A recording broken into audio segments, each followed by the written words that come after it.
The Digital Skills Library is an open repository of free resources for teaching and learning digital skills. That's right, I did say free. The library has almost 1,800 resources and was curated by adult educators from across the US and beyond in what is called an EdTech makerspace.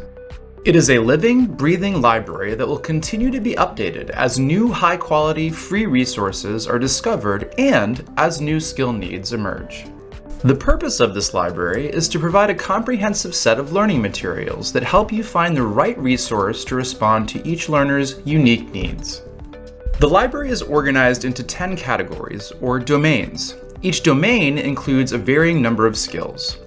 Let's open the Gateway Skills domain to see what that looks like. Here, you see the 12 foundational skills required to operate a device and participate online. Now, let's suppose you have a learner who needs to get an email account. In looking at the skills, you see there is one named Get an Email Account.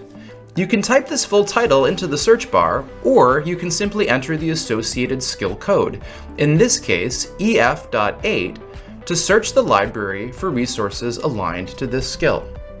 12 resources related to getting an email account now show on the screen, along with a button that will allow you to view more. You probably wouldn't want to share all of these resources with a learner, so now let's use the filters to narrow our selection. Perhaps you are looking for something provided in a lesson format. You can use the Format drop-down menu to choose Lesson. Maybe you have a favorite resource collection, perhaps GCF Learn Free. Use the Resource drop-down menu to choose it. Let's take a look at the lesson Email 101, Introduction to Email, by clicking on that tile.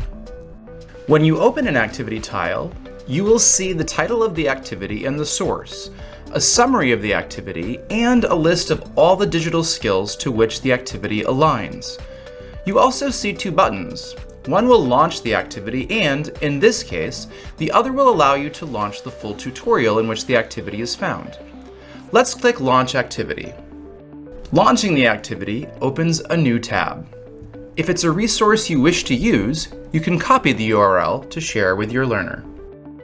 Let's say your learner has limited English proficiency and you want to find a resource in their language.